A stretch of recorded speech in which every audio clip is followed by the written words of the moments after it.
Imagine being so close to a dream, only to be told you can't enter. That's exactly what happened to Moses. The man who led Israel out of slavery spoke with God and performed miracles. But one mistake changed everything. You'd think if anyone deserved to go in, it would be him, right? But nope, God said no. And today we're going to break down exactly why.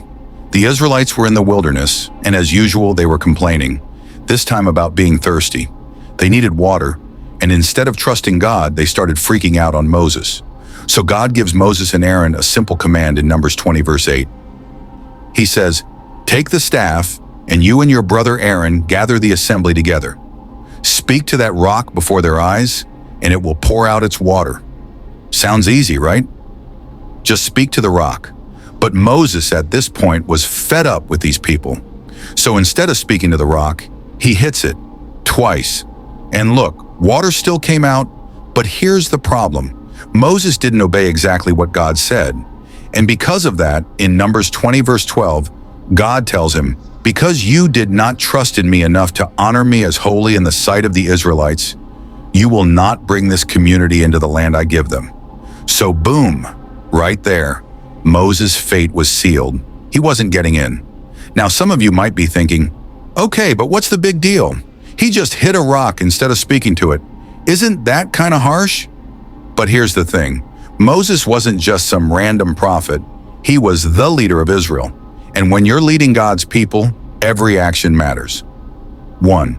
Moses disobeyed a direct command. God said speak, but Moses hit the rock. Simple as that. 2. Moses took credit. Instead of giving glory to God, before hitting the rock, Moses said, "Must we bring you water out of this rock?" Numbers 20, verse 10. He made it sound like he was the one providing the water instead of God. 3. He didn't show faith. God wanted to show his power through Moses, but Moses let anger take over instead. And this wasn't the first time Moses struggled with controlling his emotions. Remember, this is the same Moses who broke the 10 Commandments tablets in anger and even killed an Egyptian way back in the day.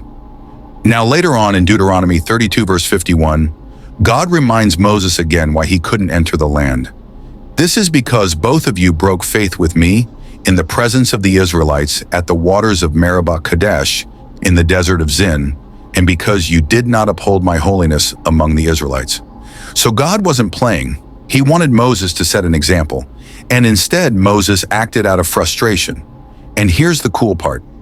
Moses actually asked God to change his mind. In Deuteronomy chapter 3, verses 25 to 26, Moses prays, saying, "Please let me go over and see the good land beyond the Jordan, that fine hill country in Lebanon." But God straight up tells him, "That is enough. Do not speak to me anymore about this matter." That's tough, man. Imagine begging God for something, and he's like, "Nah, don't even ask again." So what can we learn from this? First, obedience to God matters, even in small things. Sometimes we think it's just a small mistake, but to God, obedience is obedience. Second, anger can make you mess up big time. Moses was a great leader, but his anger cost him everything he had worked for.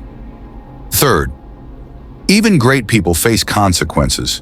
Moses was one of God's favorites, but he still had to face the results of his actions. But here's the good news. God's plan still went on. Joshua led the people into the Promised Land, and later in the New Testament, Moses actually did step foot in the Promised Land, just not how we expected. In Matthew 17, during the Transfiguration, Moses appeared alongside Elijah when Jesus was on the mountain. So yeah, Moses didn't get in during his lifetime, but God still had a plan for him. All right, hope this made sense and gave y'all something to think about. If you like this, hit that like button, comment your thoughts below, and subscribe for more.